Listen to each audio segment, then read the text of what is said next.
কাপড় পরাটাই এখানে প্রতিষ্ঠিত। সুতরাং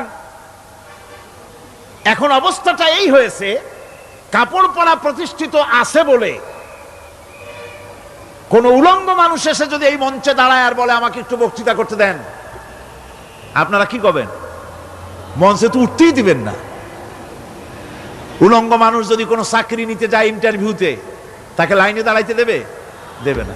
এমন কি উলঙ্গ হয়ে যদি বাড়িতে প্রবেশ করে, তার বউ দূর দূর করে তাড়ায় দেবে।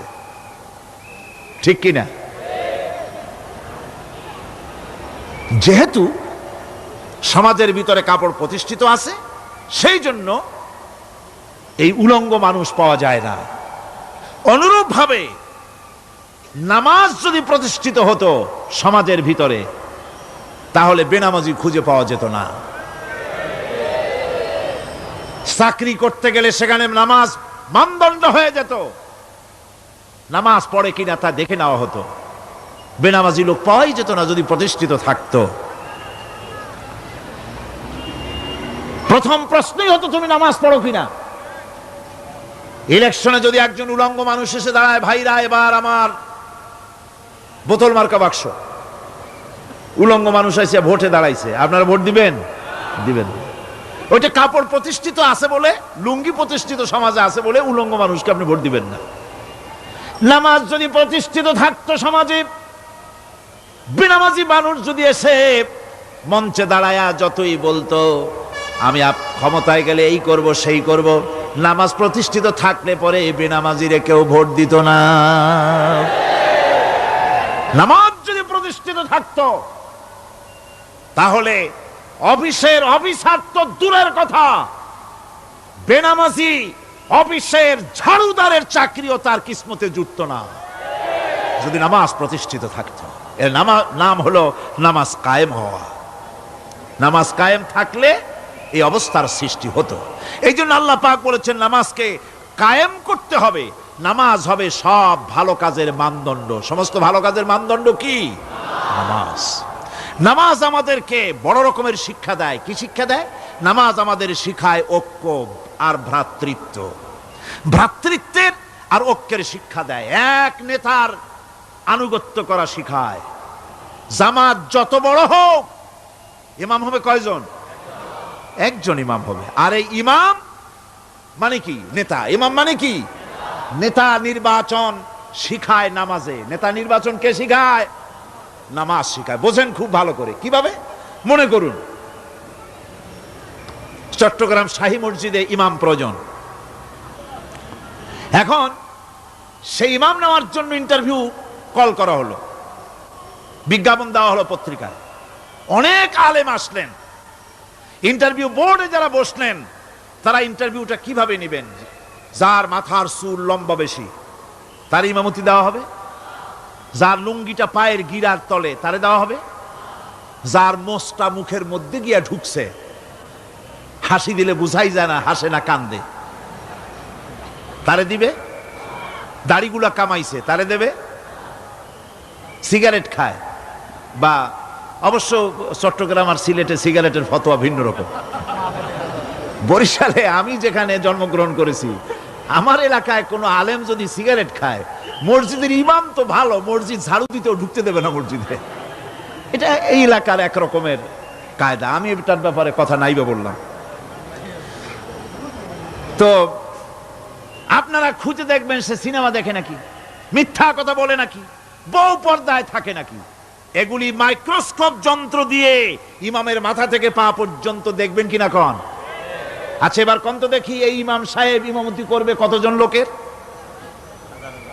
500, 1000। শাহী মসজিদে ধরেন 5000 লোক হইল। 5000 লোক, 5000 লোকের ইমাম নির্বাচনের সময় পা থেকে শুরু করে মাথা পর্যন্ত দেখেন, এমনকি বউ পর্যন্ত।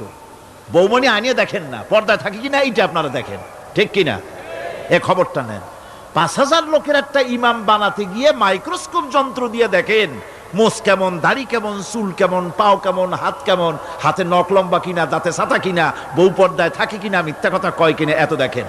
আর যখন নির্বাচন আসে, তখন 2.5 থেকে 3 লক্ষ মানুষের জন্য একজন এমপি নির্বাচিত হয়। সেই ইমামকে বাছাই করার জন্য নামাজ পড়ে কিনা, জিনাকার কিনা, মদখোর কিনা, সুদখোর কিনা, ঘুষখোর কিনা, বদমাশ কিনা বাছাই করা হয় না।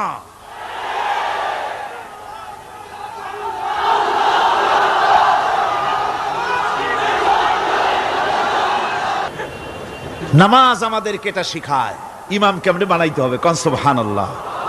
নামাজ ঐক্য শিখায়, নামাজ ভ্রাতৃত্ব শিখায়, নামাজ পারস্পরিক মহব্বত শিখায়, নামাজ নেতা কেমন হওয়া উচিত, নেতা নির্বাচন শিখায়। আবার নেতা ভুল করলে তার ভুল বলা যাবে না, এরকম হতে পারবে না। নামাজের ভিতরে ইমাম যদি ভুল করলেন, আপনি লোকমা দিবেন, সুবহানাল্লাহ, আল্লাহু আকবার বলবেন। যদি তিনি সংশোধন না হলেন আবার দেন, তাতেও সংশোধন হলো না আবার দেন। 3 বার লোকমা দেওয়ার পর যদি ভুল সংশোধন না করে নামাজ ছেড়ে দেন, ইমামকে বের করে দেন, নতুন ইমাম নিয়োগ করে। যারা ক্ষমতায় যাবে, আপনি রাষ্ট্রের ইমাম যারে বানাবেন, সেই রাষ্ট্রীয় ইমাম যদি জনগণের ইচ্ছার বিরুদ্ধে যদি চলে, 1 বার লোকমান দেন, 2 বার লোকমান দেন, 3 বার দেন, তারপরেও যদি না নামে, ঘাট ধরে নামে না। নামাজ আপনাকে নেতা নির্বাচন, নেতাকে প্রতিষ্ঠিত রাখা, নেতার আনুগত্য আপনাকে শেখায়। নামাজ লাইন সোজা করে দাঁড়াতে হবে। লাইন যদি বাঁকা করেন, আপনার কলজেটা ওরকম বাঁকা হয়ে যাবে। কোন নাউযুবিল্লাহ। নামাজের কাতারে যার কারণে নামাজের কাতার বাঁকা হবে, পুরা কাতারের জন্য আল্লাহর কাছে ওই লোকটা দায়ী হয়ে যাবে। নামাজ শৃঙ্খলা শিখায়। সুবহানাল্লাহ কইতে ইচ্ছা করে না? নামাজ শৃঙ্খলা শিখায়, শৃঙ্খলা বোধ শিখায়, সোজা হয়ে দাঁড়ায়। তারপরে ঐক্য এবং মহব্বত শিখায়। নামাজের ভিতরে যখন দাঁড়ায় গেলেন, আমির দাঁড়ালো, ফকির দাঁড়ালো, মন্ত্রী দাঁড়ালো, তার ড্রাইভারও দাঁড়ায় গেল, একই কাতারে দাঁড়ায় গেছে। নামাজ পড়তে গিয়ে ড্রাইভারের পাও গিয়ে লেগেছে মন্ত্রীর গায়ে। নামাজ শেষ হওয়ার পর মন্ত্রীর বাবার ক্ষমতা নাই এ কথা বলার যে, বেটা ড্রাইভার সলিমুদ্দি, তোর পাও লেগেছে আমার পায়ে, তোর চাকরি সুদ্ধা দোজকে পাঠায় দেব। পারবে বলতে? পারবে না। মিয়া মন্ত্রী সাহেব, এটা তোমার সেক্রেটারিয়েট না, এটা আল্লাহর ঘর। এটা কার ঘর? এক হি সব মে খড়ে হো গয়ে মাহমুদ ও আয়াজ, এক হি সব মে খড়ে হো গয়ে महमूद आयाज, न कोई बंदा रहा न कोई बंदा नवाज। একই কাতারে দাঁড়িয়ে গেছে সম্রাট মাহমুদ আর চাকর আয়াজ। এখন সম্রাট মাহমুদও নাই, চাকর আয়াজও নাই। সম্রাট আর চাকর দুজনই আল্লাহ পাকের গোলাম হয়ে গিয়েছে।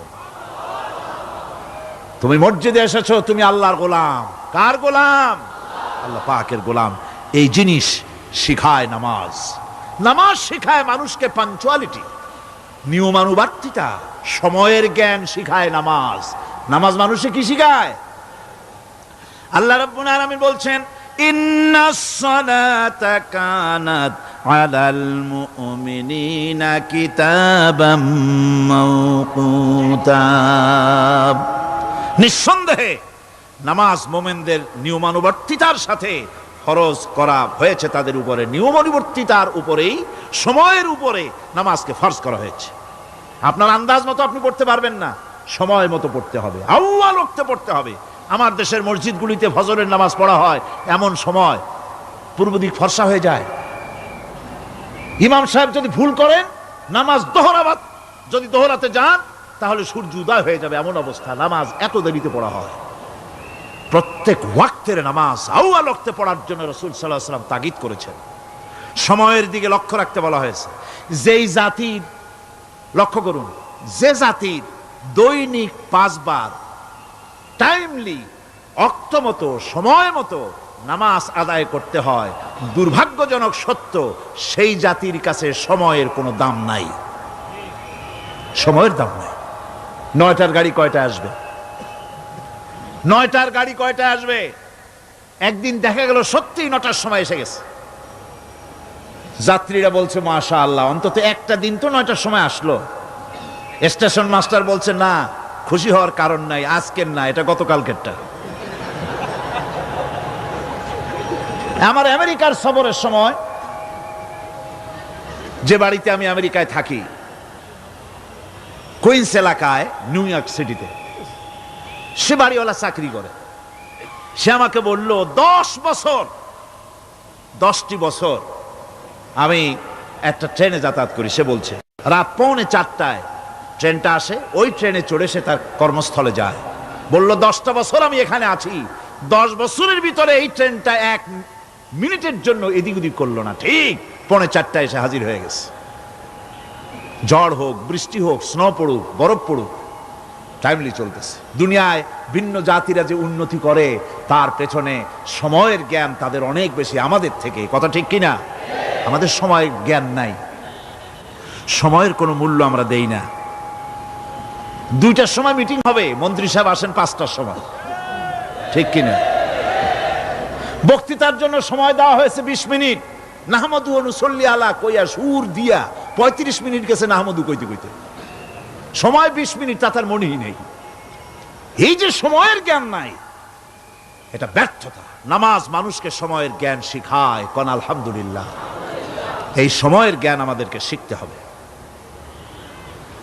এবার আমি আপনাদের সামনে বলতে চাই, আল্লাহর নবী জনাবে মুহাম্মদ রাসূলুল্লাহ সাল্লাল্লাহু আলাইহি ওয়াসাল্লাম নামাজের ব্যাপারে কি বলছেন। এতক্ষণ তো আল্লাহর কথা শোনালাম, কার কথা শোনাইছে? আমার আল্লাহর নবী বলেন, নবীকে প্রশ্ন করা হলো, ইয়া রাসূলুল্লাহ আইয়ু শাইইন আহাব্বু ইনদাল্লাহি ফিল ইসলাম, ইসলামের মধ্যে আল্লাহর কাছে কোন জিনিসটা বেশি প্রিয়? আল্লাহর কাছে ইসলামের কোন জিনিসটা বেশি প্রিয়? হুজুর বললেন, as-সালাতু লিওয়াক্তিহা, মান তারাকা সালাতান ফালা দীনা লাহু ওয়াস-সালাতু ইমাদুদ্দিন। আল্লাহর কাছে সবচাইতে বেশি প্রিয় হচ্ছে নামাজ। সবচাইতে প্রিয় কি?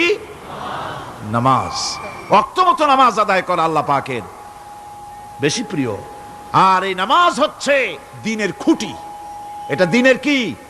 খুঁটি। এই যে খুঁটিগুলো আছে, খুঁটিগুলো ফালাই দিলে তারপর আপনার এই প্যান্ডেল থাকবে? থাকবে না। বিল্ডিং এর পিলার ভেঙে দেন, বিল্ডিং টিকবে? ঘরের খুঁটিগুলি উড়ায় ফেলেন, ঘর টিকবে? টিকবে না। দ্বীনের খুঁটি হচ্ছে নামাজ। লা দীনা লিমান লা সালাতা লাহু, যার কাছে দ্বীন নাই, যার কাছে নামাজ নাই, তার কাছে কি নাই? দ্বীন নাই, ঈমান নাই। আল্লাহর নবী বলেছেন, ওয়ান জাবিরিন রাদিয়াল্লাহু তাআলা আনহু قال قال رسول الله صلى الله عليه وسلم بين العبد وبين الكفر ترك الصلاة। আল্লাহ পাকের নবী বলেন, আল্লাহর বান্দার মুমিন, আল্লাহর বান্দার কাফের, দুইজনের মধ্যে পার্থক্য হলো, যে ব্যক্তি নামাজ পড়ে সে আল্লাহর গোলাম, যে নামাজ পড়ে না সে কাফের হয়ে গেল। যে নামাজ পড়লো না সে কাফের হয়ে গেল। মান তারাকা সালাতান মুতাআম্মিদান ফাকাদ কাফারা, যে ব্যক্তি ইচ্ছে করে নামাজ ছেড়ে দিল সে কাফের হয়ে গেল। বলেন নাউযুবিল্লাহি মিন যালিক। এই জন্য নামাজ আদায় করা বাধ্যতামূলক প্রত্যেকটি মুসলমানের জন্য। রাসূল করিম সাল্লাল্লাহু আলাইহি সাল্লাম একটা দৃষ্টান্ত দিয়েছেন, কারো বাড়ির সামনে যদি একটা নাহার থাকে, একটা পুকুর থাকে, একটা খাল থাকে প্রবাহিত, এতে যদি ওই বাড়িওয়ালা দৈনিক 5 বার গোসল করে, তাহলে তার গায়ে কি কোনো ময়লা থাকে? হুজুর, সাহাবীরা বললেন, না হুজুর, থাকে না। হুজুর বললেন, এটাই হলো নামাজের দৃষ্টান্ত। 5 ওয়াক্ত নামাজ যে আদায় করবে সে গুনাহ থেকে আল্লাহ পাক তাকে পবিত্র করে দিবেন। সুবহানাল্লাহি বিহামদিহি। আমার ভাইয়েরা, নামাজ পড়লে পরে এক জুমা থেকে আর এক জুমা পর্যন্ত মানুষ যে সমস্ত গুনাহ করে, কবিরা গুনাহগুলি বাদে, শিরক আর কবিরা গুনাহগুলি বাদে যত গুনাহ আছে তার কাফারা হয়ে যায়। নামাজ যে সঠিকভাবে আদায় করবে, এই নামাজটা একটা কঠিন কাজ। নামাজটা কি কাজ? কে বলতেছেন কথা? আল্লাহ পাক। ওয়া ইন্নাহা লাকাবীরাতুন ইল্লা আলাল খাশিঈন। নামাজ একটা ভারী জিনিস, একটা কঠিন জিনিস। কাদের জন্য কঠিন নয়? যারা নাকি আল্লাহ পাককে ভয় করে। الذين يظنون أنهم ملاقو ربهم وأنهم إليه راجعون। যারা নাকি একথা মনের ভিতরে ধারণা করে যে আল্লাহ রাব্বুল আলামিনের দরবারে আমার হাজির হওয়া লাগবে, মোলাকাত করা লাগবে, এই চিন্তা যারা করে তাদের জন্য নামাজ মোটেই কষ্টকর নয়, নামাজ মোটেই তাদের জন্য অসহনীয় নয়, বোঝা নয়, ভার নয়, তারা নামাজ আদায় ঠিকই করবে। এই জন্যে বিবি বাল বাচ্চা সকলকে নামাজের জন্য তাগিদ করতে হবে। যত ভাই এখানে এসেছেন নিজেরা পড়বেন, বিবি বাল বাচ্চাকে তাকিদ করবেন। আল্লাহ পাক বলছেন ওয়ানজির আশিরাতাকাল আকরাবিন, তোমার নিকটবর্তী যারা আছে তাদেরকে তুমি আল্লাহর ভয় দেখাও, নামাজের জন্য তাদেরকে বলো, আল্লাহর ভয় তাদের অন্তঃকরণের মধ্যে সৃষ্টি করে দাও। আর এই নামাজ পড়তে হবে জামাতের সাথে। নামাজ পড়তে হবে কিসের সাথে? জামাতের সাথে। রাসূল করিম সাল্লাল্লাহু আলাইহি ওয়াসাল্লাম বলছেন, হুজুরের কাছে, আল্লাহর নবীর কাছে হযরতে আবু হুরায়রা রাদিয়াল্লাহু তাআলা আনহু হাদিসটি বর্ণনা করেছেন। হুজুরের কাছে একজন অন্ধ লোক এলো। সেই অন্ধ লোক এসে বললেন, হুজুর আমি তো চোখে দেখি না, জামাতের যে গুরুত্বের কথা আপনি বললেন, আমাকে কি রুখসত দেওয়া যায় নাকি? আমি অনেক সময় সাথী সঙ্গী পাই না, আমাকে কি রুখসত দেওয়া যায় নাকি? হুজুর বললেন, হ্যাঁ তোমাকে রুখসত দেওয়া গেল। অন্ধ যখন হেঁটে যাচ্ছিলেন, নবীজি তাকে আবার ডাকলেন, ডেকে জিজ্ঞেস করলেন, অন্ধ নামাজের মসজিদের আজান কি তোমার কানে যায়? বলে, হ্যাঁ আমি আজান শুনি। হুজুর বললেন, আজানের জবাব দিবা, মসজিদে এসে জামাতে নামাজ পড়বা। একজন অন্ধকে রুখসত দেওয়া হয় নাই। মসজিদে আজান শোনার পর ঘরে বসে যদি নামাজ আদায় করেন, নামাজের হক আদায় হবে না। হুজুর সাল্লাল্লাহু আলাইহি ওয়াসাল্লাম বলেছেন, মসজিদে আজান হওয়ার পর যে ব্যক্তি ঘরে বসে নামাজ পড়ে, আমার ইচ্ছা হয় ঘরটা আগুন দিয়ে জ্বালায় দেই। কে বলতেছেন? রাহমাতুল লিল আলামিন বলতেছেন। রাহমাতুল লিল আলামিন বলতেছেন, ঘরের মধ্যে যদি মেয়ে লোক আর বাচ্চারা যদি না থাকতো, তাহলে আমার ইচ্ছা হয় আমি বলি আগুন দিয়ে ঘরটারে জ্বালায় দাও। এই ঘরের মহব্বতেই তো সে বাইর হয় না। নামাজের এত বড় গুরুত্ব দেওয়া হয়েছে। আমার বন্ধুগণ, এই নামাজের জামাতি আল্লাহর নবী জীবনের শেষ নামাজ জামাতে আদায় করেছেন। জীবনের শেষ নামাজটাও জামাতে আদায় করলেন। তখন তার এমন অবস্থা, এত অসুস্থ, দাঁড়াতে পারেন না, হাঁটতে পারেন না। দুইজন সাহাবীর কাঁধের উপরে ভর করে তারপরে বহু কষ্ট করে মসজিদে গিয়ে নামাজ আদায় করেছেন। খুতবা দিয়েছেন। বললেন, খুতবা দিতে গিয়ে বললেন, আজ থেকে মসজিদে নববীর চতুর্দিকের সকলের দরজা বন্ধ হয়ে যাবে, শুধু আবু বকরের দরজাটা খোলা থাকবে। আল্লাহর নবী বললেন, আল্লাহ রাব্বুল আলামিন এই পৃথিবীতে তার এক বান্দাকে জাগতিক সব সম্পদ দিতে চেয়েছিলেন, কিন্তু সে বান্দা সব জাগতিক সম্পদকে উপেক্ষা করে মাবুদের সঙ্গে দেখা করা বেশি জরুরি, বেশি পছন্দ মনে করেছেন। এতটুকুন কথা নবীজি বললেন, কেউ কিছু বুঝলো না। হযরতে আবু বকর রাদিয়াল্লাহু তাআলা আনহু হুজুরের এই কথা শুনে কাঁদতে কাঁদতে তিনি অস্থির হয়ে যাচ্ছেন। সাহাবীরা চিন্তা করলেন, হুজুর কার না কার কথা বলেছেন, তাতে কান্নার কি আছে? বয়োবৃদ্ধ, জ্ঞান বৃদ্ধ হযরতে আবু বকর রাদিয়াল্লাহু তাআলা আনহু বুঝতে পেরেছেন, এই পৃথিবীর সব সম্পদ তো আল্লাহ হুজুরকেই দিতে চেয়েছিলেন। তিনি সমস্ত সম্পদকে উপেক্ষা করে তার মাবুদের সঙ্গে দেখা করার জন্য প্রস্তুতি নিয়েছেন। তার মানে হলো আল্লাহর নবী বিদায় হয়ে যাবেন, আমরা নবী থেকে এতিম হয়ে যাব। নবীজি ঘরের মধ্যে প্রবেশ করলেন, প্রচন্ড জ্বর এলো। এই প্রচন্ড জ্বর নিয়ে তিনি শুয়ে আছেন, কখনো বেহুশ কখনো হুশ। এর মধ্যে এশার আজান হয়ে গেল। সাহাবীরা বহুক্ষণ অপেক্ষা করে হযরত আবু বকরের ইমামতিতে নামাজ শুরু করলেন। হুজুরের হুশ এলো, প্রশ্ন করলেন, আয়েশা রে এখন কোন সময়? হযরত আয়েশা বলেন, ইয়া রাসূলুল্লাহি, মসজিদে নববীতে নামাজ শুরু হয়ে গেছে। সাহাবীরা অনেকক্ষণ অপেক্ষা করে আমার বাবার ইমামতিতে নামাজ পড়তেছে সবাই, কিন্তু সাহাবীরা কেঁদে কেঁদে নামাজের মধ্যেই কাঁদতে কাঁদতে অস্থির হয়ে যাচ্ছে। তাদের মনের ধারণা হয়েছে নবীজির পেছনে নামাজ পড়ার কিসমত থেকে তারা মাহরুম হয়ে গেল। নবীজি বলেন, আয়েশা দরজা খুলে দাও আর আমার মাথাটা একটু উঁচু করে ধরো, আমি একটু নামাজের দৃশ্যটা দেখি। দরজা খুলে দেওয়া হলো, নবীজির মাথা উঁচু করে ধরা হলো। নামাজের জামাতের দৃশ্য দেখে নবীজি আবার শুয়ে পড়লেন। হযরত মা আয়েশা লক্ষ্য করে দেখেন নবীজির দুই চোখের কোনা দিয়া পানি পড়তেছে। মা আয়েশা জিজ্ঞেস করেন, ইয়া রাসূলুল্লাহ, হে নামাজের দৃশ্য দেখে চোখে কেন পানি এলো? হুজুর বলেন, আয়েশা রে, এটা কোনো দুঃখের পানি নয়, এটা তৃপ্তির পানি। এই যে জামাত নামাজ পড়তেছে লোকেরা, এই জামাত কায়েমের জন্য তায়েফের ময়দানে অনেক রক্ত আমার ঝরেছে।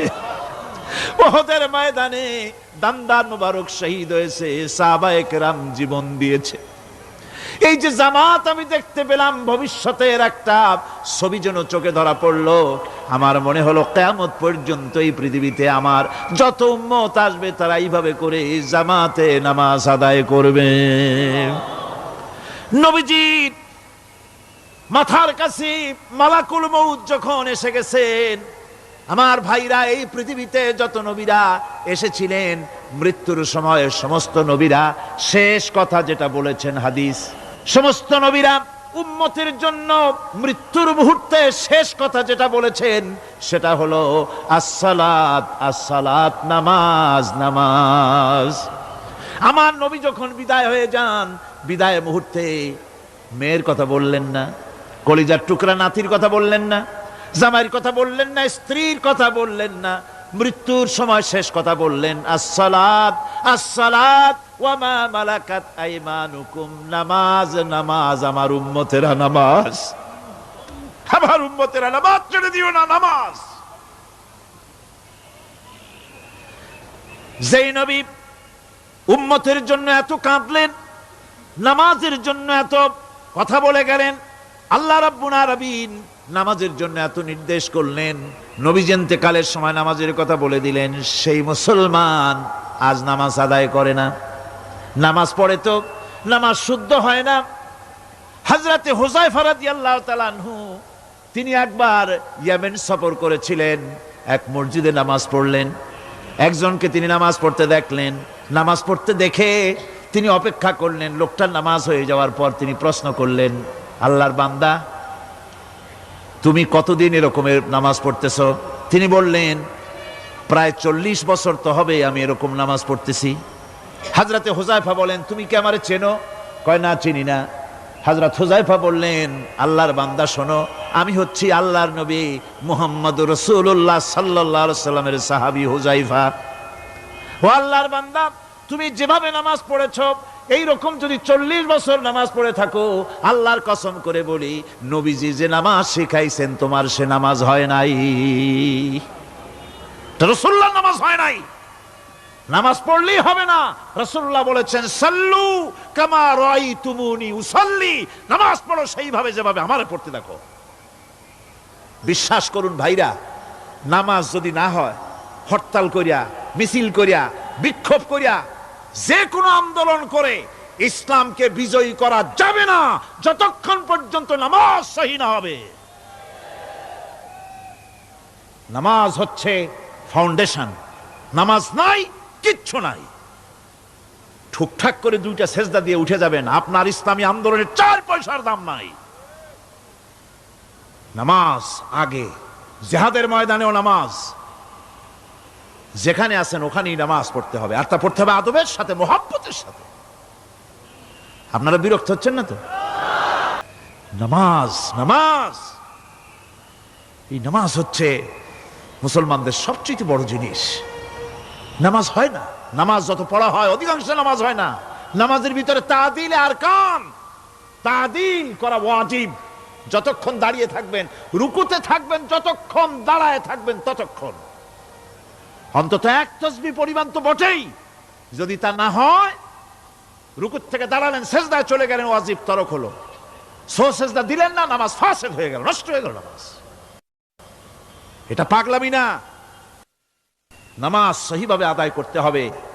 নামাজ থেকে দাঁড়াবেন, রুকুত থেকে দাঁড়ায় গেলেন, বলবেন রব্বানা লাকাল হামদ, কোন রব্বানা লাকাল হামদ হামদান কাসীরান তাইয়িবান মুবারাকান ফিহি। একজন সাহাবী এই দোয়াটা পড়ছিলেন, নামাজ শেষ করে আল্লাহর নবী প্রশ্ন করলেন, নামাজের ভিতরে অতিরিক্ত এই কথাগুলি কে বলেছো? সাহাবী ভয় পেয়ে গেলেন। ভয় ভয় তিনি বললেন, হুজুর আমি বলেছি।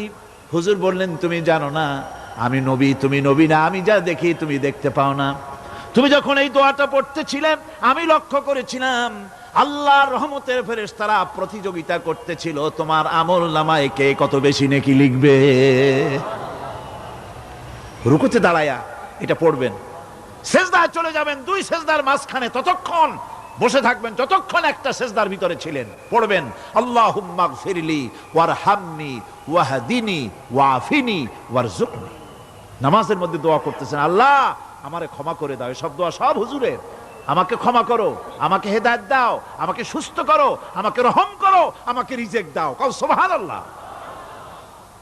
নামাজের ভিতরে দোয়া কবুলের সময়, নামাজের সেজদার ভিতরে দোয়া কবুল হয়। এইভাবে করে রাসূল করিম সাল্লাল্লাহু আলাইহি ওয়াসাল্লামের নামাজটা কেমন হাক্কানি উলামাদের কাছ থেকে জেনে নেবেন। যেহেতু হুজুর বলেছেন সাল্লু কামা রাআইতুমুনি উসাল্লি, নামাজ পড়ো সেইভাবে যেভাবে আমাকে পড়তে দেখো। নামাজের ভিতরে একাগ্রতা লাগবে, ভালোবাসা লাগবে, ভয় লাগবে, মুহাব্বত লাগবে। পরিপূর্ণ সময় নিয়ে শান্তিপূর্ণভাবে নামাজ পড়তে হবে। আর যত তাড়াহুড়া সব হচ্ছে নামাজের মধ্যে, ঠিক কিনা ভাইরা? রাসূল করিম সাল্লাল্লাহু আলাইহি ওয়াসাল্লামের যে নামাজ, হুজুর যেভাবে নামাজ পড়েছেন হাদিসে যা পাওয়া যায়, হাদিসে বুখারীতে সব আছে, দেখে নেবেন, সেইভাবে নামাজটা আদায় করে নেবেন। কিয়ামতের দিন আল্লাহ রাব্বুল আলামিন সর্বপ্রথম বান্দাকে প্রশ্ন করবেন কি? বুখারী শরীফে এসেছে, আন আবি হুরায়রা রাদিয়াল্লাহু তাআলা قال سمعت رسول الله صلى الله عليه وسلم يقول إنما يحاسب به العبد يوم القيامة من عمله صلاته। বুখারী শরীফের হাদিস। আল্লাহ রাব্বুল আলামিনের নবী বলেন, হযরত আবু হুরায়রা হাদিস খানা বর্ণনা করেছেন, তিনি বলেন যে আমি রাসূলের মুখে শুনেছি কিয়ামতের দিন আল্লাহ রাব্বুল আলামিন সর্বপ্রথম তার বান্দার কাছে প্রশ্ন করবেন, বান্দা নামাজ আদায় করেছিলি কিনা? নামাজ সর্বপ্রথম প্রশ্ন। যেরকম সর্বপ্রথম প্রশ্নটা কি? নামাজ। এই নামাজ আপনার বাচ্চাদেরকে যখন 7 বছর বয়স হবে নামাজের হুকুম করবেন। 10 বছরে নামাজ না পড়লে প্রহার করতে বলা হয়েছে। নামাজের জন্য কড়াকড়ি করতে হবে। পুরুষ নারী মেয়েদের মাসের ভিতরে কখনো কখনো তাদের যে সমস্ত মাসলা মাসাইল আছে সেই অনুযায়ী কখনো তাদের ক্ষমা আছে, বাকি তাদের নামাজ পড়তে হবে। আর পুরুষের জন্য পাগল হয়ে যাওয়া, বেহুশ হয়ে যাওয়া ছাড়া নামাজ মাপ নাই, নামাজ পড়তেই হবে। এই যে নামাজ, যে নামাজ না হলে ঈমান থাকবে না, ঈমান নষ্ট হবে, কিয়ামতে জাহান্নামে যাওয়া লাগবে, এসব কথা শোনার পর আজকের তাফসীরুল কোরআন মাহফিলে আমরা কি ওয়াদা করতে পারি যে আমরা মালাকুল মউত যতক্ষণ পর্যন্ত আমাদের মাথার কাছে না আসবে নামাজ ছেড়ে দেব না? এই ওয়াদা কি করতে পারি? দুই হাত উঁচু করুন, বলেন ইয়া আল্লাহ, আমি তোমার নামে শপথ করছি, যতদিন মালাকুল মউত আমার মাথার কাছে না আসতেছে ততদিন পর্যন্ত ফরজ নামাজ, ফরজ রোজা ছেড়ে দেব না। ইয়া আল্লাহ, মৃত্যু পর্যন্ত আমার এই ওয়াদা পালনের তৌফিক আমাকে দান করো, আমিন। আল্লাহ পাক আমাদের এই ওয়াদা মঞ্জুর করুন, জোরে কোন আমিন। আলোচনা শেষ পর্যায়ে, এখন আমরা মুনাজাতের দিকে যাব। দাঁড়ানো ভাইয়েরা সবাই বসেন, মুনাজাতের শরীক হন। আল্লাহ রাব্বুল আলামিন নামাজের জন্য আমাদেরকে দোয়া শিখাই দিয়েছেন, কোন সুবহানাল্লাহ। কে শিখাইছেন দোয়া? আল্লাহ পাক দোয়া শিখালেন, রব্বি জাআলনি মুকিমাস সালাতি ওয়া মিন যুররিয়াতি রব্বানা ওয়া তাকাব্বাল দুআ। আয় আল্লাহ, আমারে, আমার বিবি বাল বাচ্চারে নামাজের উপরে প্রতিষ্ঠিত করো। আল্লাহ তুমি দয়া করে দোয়া কবুল করো, জোরে কোন আমিন। এ দোয়া আপনারাও করবেন, আমিন, আল্লাহুম্মা আমিন। রব্বানা যালামনা أنفسنا وإن لم تغفر لنا وترحمنا لنكونن من الخاسرين ربنا لا تزغ قلوبنا بعد إذ هديتنا وهب لنا من لدنك رحمة إنك أنت الوهاب। আয় আল্লাহ তাআলা, বিশাল এই জনসমুদ্র, লক্ষ লক্ষ জনতা তোমার দরবারে বিনতি ভরা কণ্ঠ নিয়ে তোমার দরবারে আরজ করতেছি। আমরা যা আলোচনা করলাম, দরুদ ও সালাম পড়লাম, মেহেরবানি করে রাসূল করিম সাল্লাল্লাহু আলাইহি সাল্লামের রূহ মুবারকে হাদিয়া পৌঁছায়া দাও। আয় আল্লাহ তাআলা, तमाम পৃথিবীর মাটির নিচে যত মুমিন মুমিনাত শুয়ে আছেন তাদেরকে ক্ষমা করে দাও। আমাদের মা বাপ যাদের দুনিয়া থেকে বিদায় হয়ে গেছে, আল্লাহ কবরগুলিকে জান্নাতের টুকরা বানায়া দাও। রব্বির হামহুমা কামা রব্বায়ানি সগীরা। আয় আল্লাহ তাআলা, সমগ্র বিশ্বে যত মুসলমান আছে সব মুসলমানদের গুনাহ মাফ করে দাও। সমস্ত মুসলমানদের বিপদ মুসিবত দূর করে দাও রব্বুল আলামিন। এই মাহফিলে আমরা যারা এসেছি গুনাহ করে তো জীবনটারে শেষ করে ফেলাইছি, রব্বুল আলামিন জীবনের সব গুনাহ মাফ করে দাও। রব্বানা তাকাব্বাল মিন্না ইন্নাকা আনতাস সামিউল আলিম ওয়া তুব আলাইনা ইন্নাকা আনতাত তাওয়াবুর রহিম। سبحان ربك رب العزة عما يصفون وسلام على المرسلين الحمد لله رب العالمين واجعل آخر كلمتنا عند الموت لا إله إلا الله محمد رسول الله.